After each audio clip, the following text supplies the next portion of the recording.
Hey, what's up guys, Chris here. I'm in Orlando, Florida. I'm with Dane Myers. Now Dane is a good friend of mine. You've probably seen him on one of my videos a year ago, I think. Anyways, Dane is going to share with you 3 tips to record music with limited gear.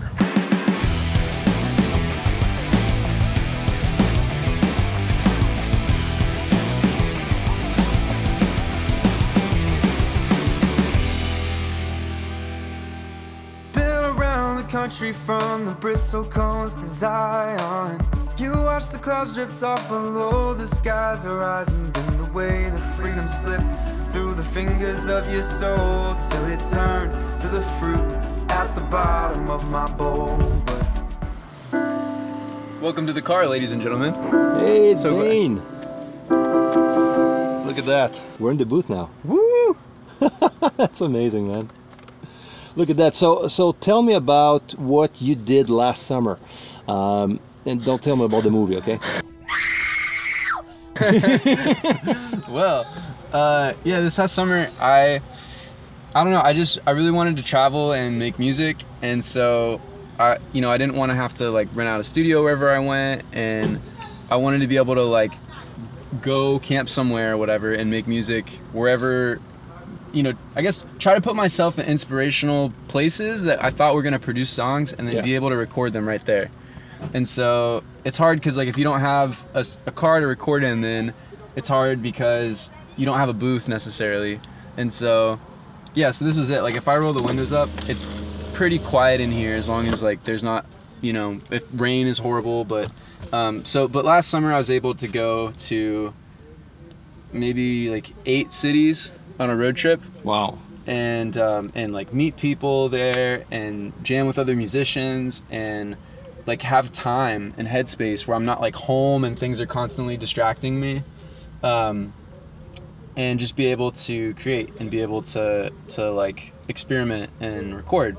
And yeah, so this is the studio rig, and it's really simple. Like the car is if you think about the car, it's a great place to record because it's somewhat sonically designed. It's built to be able to like listen to the radio or to be able to listen to music in your car, and it's somewhat isolated because you don't want road noise and you don't want to have like a loud, so it's built for sound to some degree. You have this big glass backdrop, so I was kind of worried about that going into it, but we'll post some links to some samples. You can hear for yourself what it sounds like. That would be great. I could not tell you the difference if I didn't know myself which songs were recorded with which. You can go and listen and see if you can tell.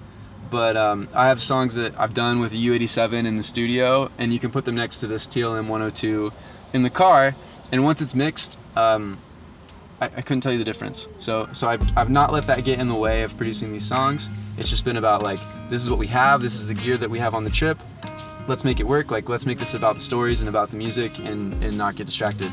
Unfold your arms and then wake up and dream a deeper dream.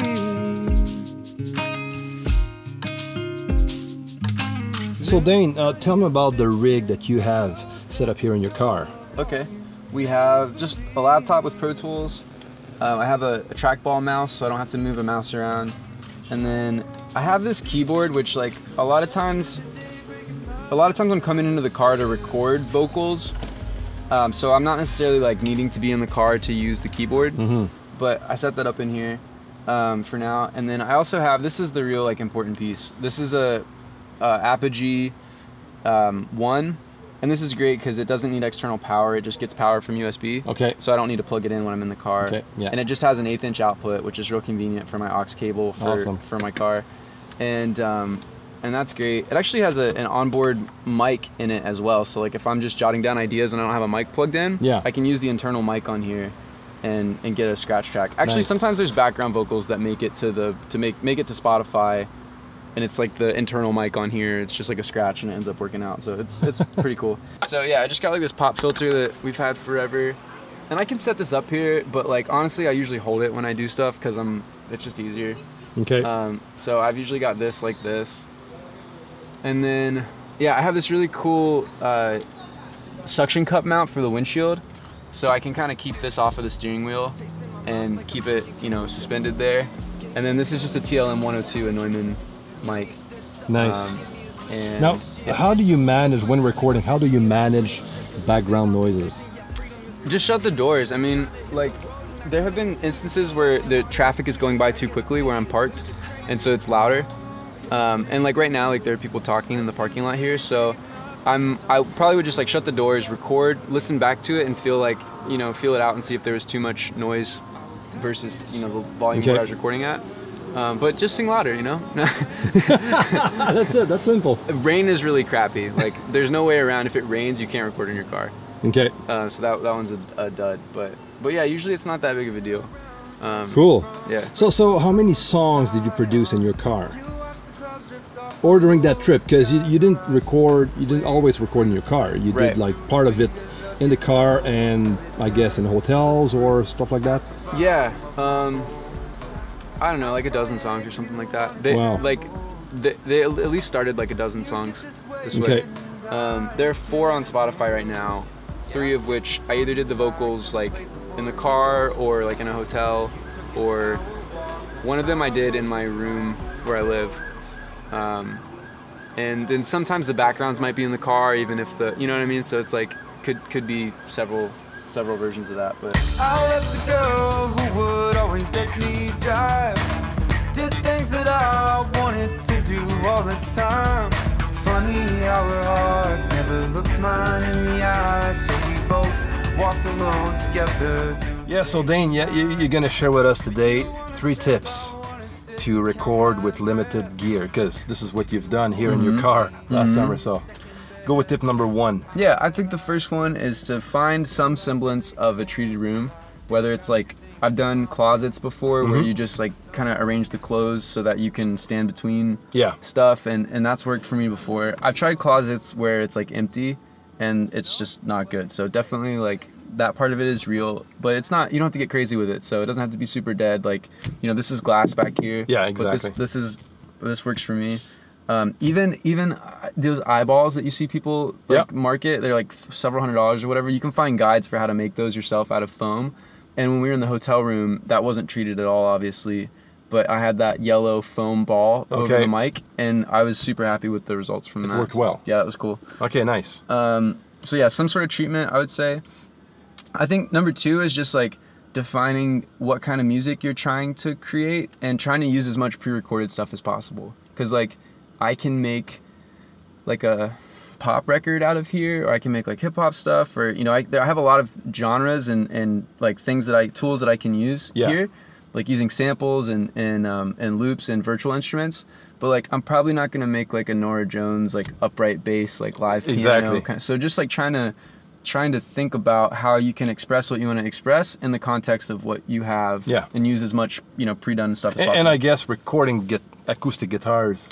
I've done acoustic guitar in here. It's in a car? Yeah, amazing. It's kind of a pain in the ass because you just have to like, you know, it's wonky because you got this thing sticking out, and it feels horrible if you hit the mirror because you're like, oh, I'm gonna bust my guitar or the window. I mean. So in that case, while recording acoustic guitars, you using the inline signal more than the mic, or you just mic it anyways? Mostly the mic. I don't like my DI on my guitar very much. It's like it usually doesn't sound very good. Yeah, it's a piezo pickup, and so.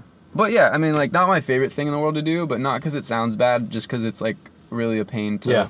I can't sit here. I have to sit over there with the neck out this way, and either that or put this seat down and put the mic here. So it's whatever. It's a chore. So yeah, that one was better to do outside of the car usually. But if you have to, you can do it in the car. You know. I guess as a third tip, like, you know, go where the inspiration is. If you feel like you've been working on stuff for a long time and you just have trouble prioritizing it or whatever, that was my case.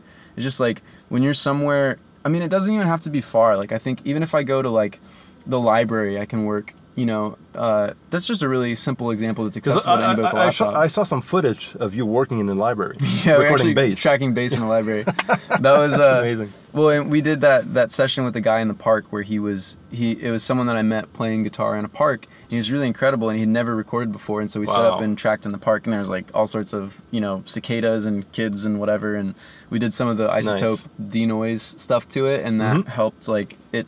I mean, it's not the greatest recording ever, but when you put it in with the band, like, I couldn't tell you that wasn't done in the studio, but you go listen to the original thing, you're like, oh, this is pretty rough. But it cleaned up all right, so it was fine.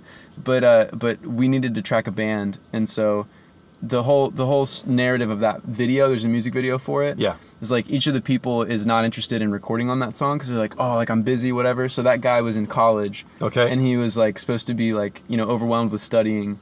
And then, so basically I had to go to the library to record him was the stunt. So that's not true. That was like just for the narrative of the video, but cool. But yeah, we actually did record the part in the library and it was fine. You just plug the bass in and you don't overthink it. And you it's like, you know, pair of headphones and yeah, exactly. So that worked out fine. Hey, thanks, my friend. You're welcome. That was very cool. Thanks for coming to my car to hang out. Yeah, this was my grandmother's car. I inherited seriously? This. Yeah, her name was Anne. So there's Betty Boop floor mats you can't see.